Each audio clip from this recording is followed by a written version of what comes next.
Renan, hoje eu acompanhava aqui uma repercussão sobre uma fala sua nas redes sociais, que foi o fato de você dizer que se você tomasse posse como presidente da República, a primeira coisa que você faria seria ir até uma das comunidades do Rio de Janeiro para libertar as pessoas que estão lá sob o crime organizado. Isso dividiu bastante opiniões e eu quero entender mais profundamente e não além, e não somente o recorte que vai para a rede social, o que é essa proposta sua como um presidente eleito e empossado, caso seja. Em bom português, se nós ganharmos as eleições para 2026, o tema número 1 do nosso mandato será a declaração de guerra ao crime organizado, será a transformação da concepção do crime organizado como organização terrorista, trazer para o Brasil o conceito do que é conhecido lá fora como direito penal do inimigo, do jurista Guinter Jacobs, a ideia do direito penal de terceira velocidade, que já é muito discutido lá fora e que inclusive tem influência no direito americano, na Europa tem...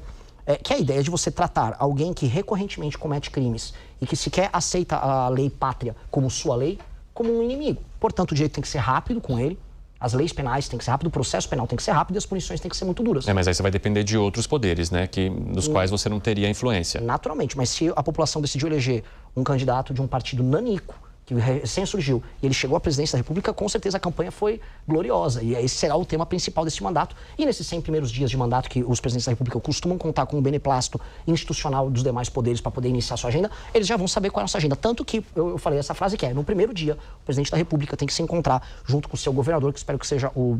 Não é a demarcação, mas nós temos a liderança do Rio de Janeiro, o bombeiro Rafa, que por enquanto é nosso pré-candidato ao governo do Rio de Janeiro, e nós vamos fazer a primeira ocupação para demonstrar que o foco nosso é esse. Nós precisamos libertar 25 milhões de brasileiros que estão presos na mão do crime organizado. E é esse o recado que a gente precisa dar. Mas me explica, assim, esse projeto em movimento, assim, o que seria essa ocupação? Como é que você subiria nesses lugares como uma autoridade, em locais que são tão inóspitos? Não estou falando que eu vou pegar uma arma e vou fazer isso, tá? Realmente, eu nunca tirei nem de paintball, então não seria exatamente o melhor combatente num cenário de guerra. Entendi. Mas eu acho que um líder político, ele tem que estar junto aos militares no sentido institucional. Eles precisam se sentir respaldados pelo que está acontecendo. Eles precisam entender que institucionalmente eles não vão estar abandonados.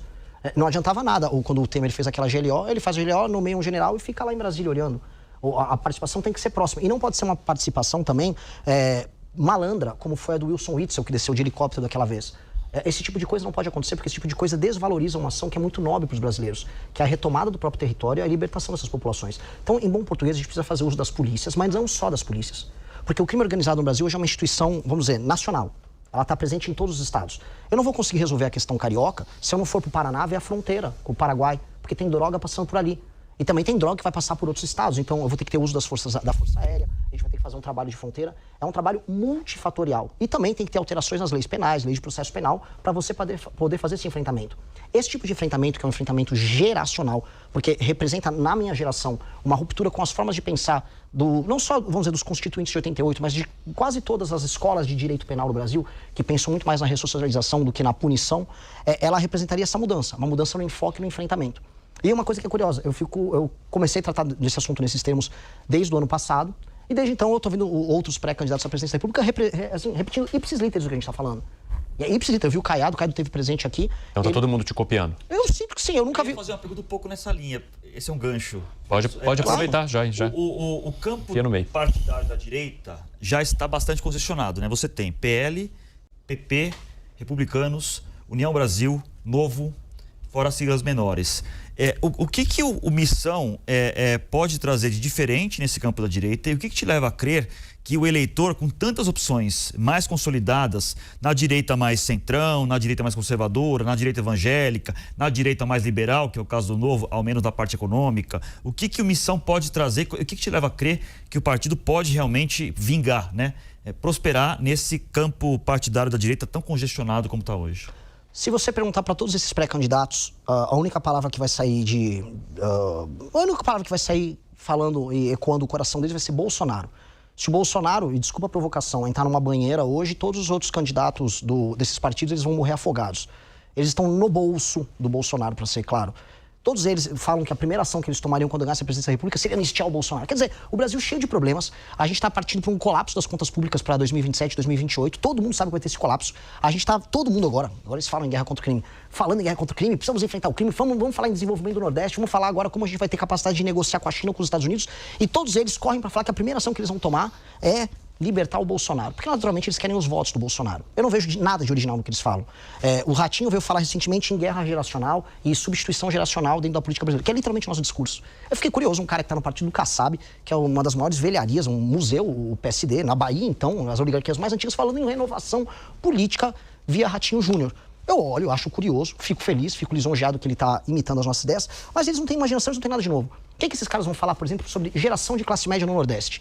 O Lula aumentou a popularidade dele agora, ele está vindo com uma série de programas sociais. Saiu agora um estudo demonstrando que houve, vamos dizer, uma queda na pobreza extrema, muito por conta desses programas sociais que estão atingindo a base da população. Só que essa população não está se tornando efetivamente economicamente ativa, de modo a se libertar dos programas sociais e ter uma vida muito mais próspera. O que nós vamos fazer para gerar a classe média no Nordeste? Eu não vejo essa conversa. O que nós vamos fazer, por exemplo, para gerar complexos econômicos envolvendo agricultura e agroindústria, para permitir que o Brasil exporte produtos agroindustriais? A Holanda, por exemplo, que é um dos casos mais emblemáticos, ela fatura mais com produtos agroindustriais do que o Brasil. Mesmo o Brasil seja gigantesco. Isso é sobre agregar tecnologia e inteligência. Eles não falam. Eles vão ver assim, vou contratar um marqueteiro que vai ver o que a direita está falando nas redes. É sempre isso. O que a meninada está falando nas redes? Não tem ideia. Existe espaço para uma direita não bolsonarista? Porque há vários exemplos nos últimos anos de políticos de direita que se descolaram do bolsonarismo e acabaram sumindo. De Joyce Hasselmann a outros, aí a lista é grande. Ou seja, isso faz supor que é estrito o espaço para uma direita que não seja atrelada a Bolsonaro, que é o que você está propondo. Existe realmente esse espaço? Você acredita que existe esse lugar, esse nicho? Eu não só estou propondo, como nós somos a prova viva de que existe. O MBL sobreviveu tudo isso. A Joyce acabou. Todos aqueles que tentaram uma estratégia de puxar o saco do Bolsonaro o tempo todo, fica lá vivendo, encostado no Bolsonaro, depois são independentes, morreram. Nós nunca fomos isso.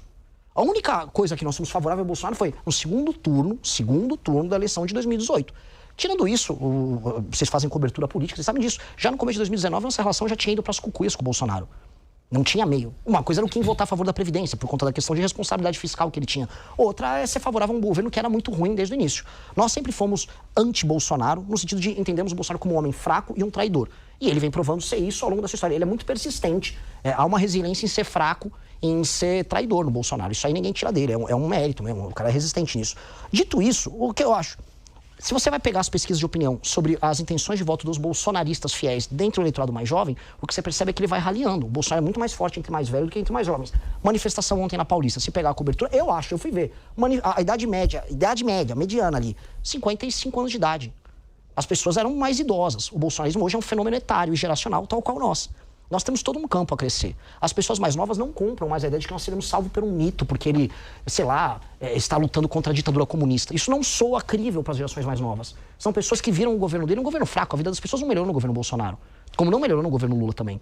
Então, há espaço para isso e precisa ter, que esse é o meu ponto. Nós vamos ter espaço. Nós precisamos, igual eu falava, era impossível fazer um partido, Bolsonaro não conseguiu. Nós conseguimos. Nós somos mais inteligentes do que eles, nós somos mais capazes do que eles, nós trabalhamos melhor do que eles. Naturalmente, a gente comprou uma tese, que é uma tese de sonhador, de nós seremos independentes a qualquer custo. Tá, vocês vão apanhar, vocês vão morrer. Tiveram a chance de matar a gente.